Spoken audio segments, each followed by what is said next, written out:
What's up, y'all? Let's get into this Diddy sentencing.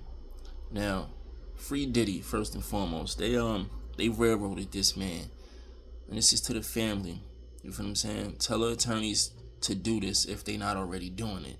They seem like good attorneys, but when you're dealing with federal cases, when you're dealing with somebody locked up, whether it's on a federal or a state level, you can set aside the sentencing. After they get sentenced, you can set it aside. You feel what I'm saying? And that's through a collateral attack. That's what it's called. It's a motion. You don't want to file no appeal right now. You still want to do that, but you want to do the collateral attack now because it moves faster, and this is his second shot of getting back on the streets immediately. You feel what I'm saying? They should have gave him time served. You feel what I'm saying?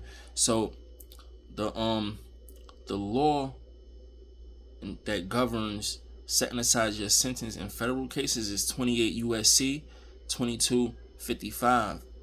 Now, if the sentencing is in violation of the Constitution or is excessive, so forth and so on, you can use this motion to set it aside and challenge it right now. Now, the reason why you would want to do that is because, you know, when you listen to what the attorney said, they said the judge determination that was made when it comes to sentencing Diddy was driven by his view that the woman did not consent to sexual activity, that they were coerced. You see what I'm saying? He's saying they was doing this without consent. This is his opinion. This is what he feels.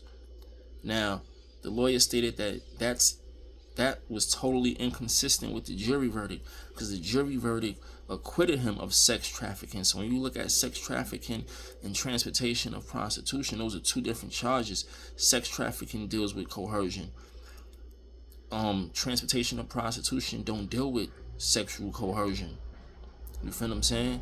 So why is the judge considering something? Why is he considering coercion of sexual activity, which is what Diddy got acquitted of? You're taking in consideration something that he was acquitted on already. If anything, you should be taking in consideration transportation of prostitution. You feel what I'm saying? He's not even taking in consideration the right facts when it comes to sentencing him. And that's the argument right there. That's why they said he was acting as a 13th juror. The 13th juror taking facts and things in consideration to determine the verdict. The judge is taking facts and all of that in consideration when sentencing him, you know, which he probably can or can't do. You have to look into that. You feel what I'm saying? Because I know he takes certain things in consideration, but no matter when determining a sentence, but no matter how you flip it, you can't take elements from a charge or a count that he was acquitted on. You can't take in consideration elements from a charge that he was acquitted on. You're taking elements from the charge of sex trafficking when you determining how to sentence him, when you should be taking the elements of your sentencing should be driven on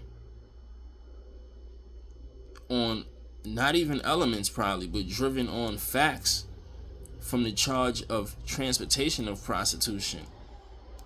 If you could even do that, because the jury already took the facts, but when sentencing, I know he can take certain things into consideration when determining it.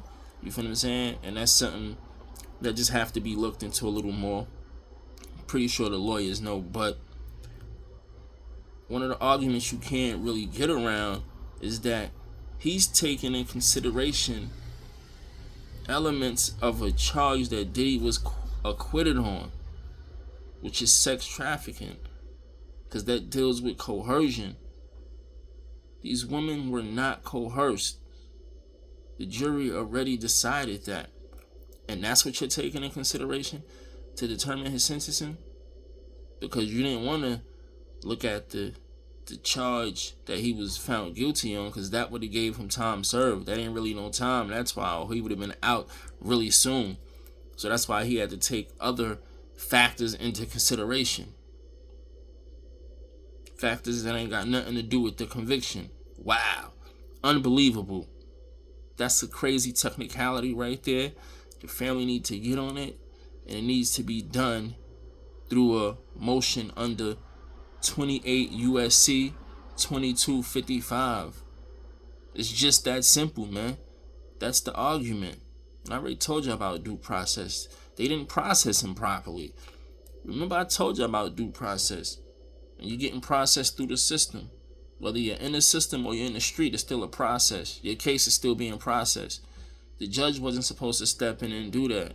Or he wasn't supposed to, his actions was illegal. And when you're processing this man, I told you sentencing deal with processing as well. Due process. That's in violation of the 14th Amendment.